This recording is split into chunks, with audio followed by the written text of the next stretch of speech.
TDP నేత వేమిరెడ్డి ప్రభాకర్ రెడ్డిపై YCP senior నేత విజయసాయిరెడ్డి హాట్ కామెంట్స్ చేశారు. ఎన్నికల్లో వేమిరెడ్డి ఓడిపోతే విదేశాలకు వెళ్తామని ఆయన భార్య మాట్లాడిన ఆడియో క్లిప్ ను మీడియాకు వినిపించారు. ఇలాంటి వాళ్లను నమ్మి ప్రజలు ఓట్లు వేయొద్దని సూచించారు. గెలిస్తే ఉంటాం, ఓడిపోతే విదేశాలకు వెళ్లిపోతామనే వాళ్లు రాజకీయంలో పనికిరారని అన్నారు. ప్రజల కోసం ఉండే వాళ్లని గెలిపించుకోవాలని అన్నారు. వేమిరెడ్డి కుట్రల్ని ప్రజలు గమనించాలని కోరారు. నువ్వు ఇప్పుడే చెప్పద్దు. లేదు లేక ఎవరికి చెప్పను లేక నాకు కొంత అర్థం అవుతా ఉందక్క. ఊరికి పోటీ చేయమని అడుగుతున్నారు వాళ్ళు ఇప్పుడు. అదే అదే నాకు అర్థమైంది అక్క. అక్క అక్క ఫస్ట్ ఈ ఆదాన్ ప్రభాకర్ అని కూడా వస్తానని చెప్పినప్పుడు వాళ్ళ అల్లుడికి ఏదో చెప్పారు అక్క. ఇప్పుడు ఆయన మానేశాడు, మళ్ళీ వెనక్కి పోయేశాడు. ఆయన పేమెంట్ తీసుకొని ఏదో చేశాడు.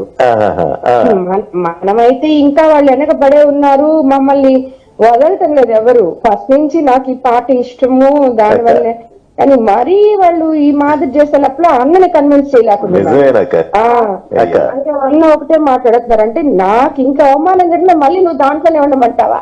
నేను ఉండను అన్నారు. సరే గమనిపోదాము అని చెప్పా. నేను అంత చేతగానితనంగా నేను ఎందుకు ఉండాను? నాకేమి రాజకీయం అవసరం లేదు, పోటీ చేస్తా. నేను గెలిస్తా, ఓడిపోతే ఓడిపోతా, తర్వాత ఫైట్ గా అయిపోతా నేను, అంతేగాని పోటీ చేయకుండా నేను ఉండను అంటున్నాడు ఆయన.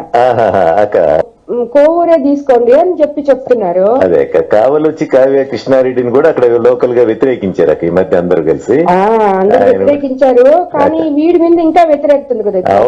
పోతున్నాడు ఆ ప్రతాప్ అసలు ఎవరు ఓటు కూడా.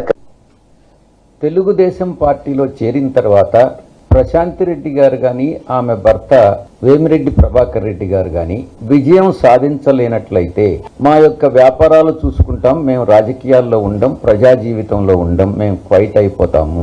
తన వ్యాపారాలు ఏదైతే ఉన్నాయో అది దుబాయ్లో కానీ, సింగపూర్లో కానీ, ఇండోనేషియాలో కానీ, ఆఫ్రికాలో కానీ, ఇక్కడ భారతదేశంలో కానీ ఆ వ్యాపార లావాదేవీలు చూసుకుంటారే కానీ ప్రజా జీవితంలో వీళ్ళు ఉండరు అన్నటువంటిది ఘంటాపదంగా చెప్పొచ్చు.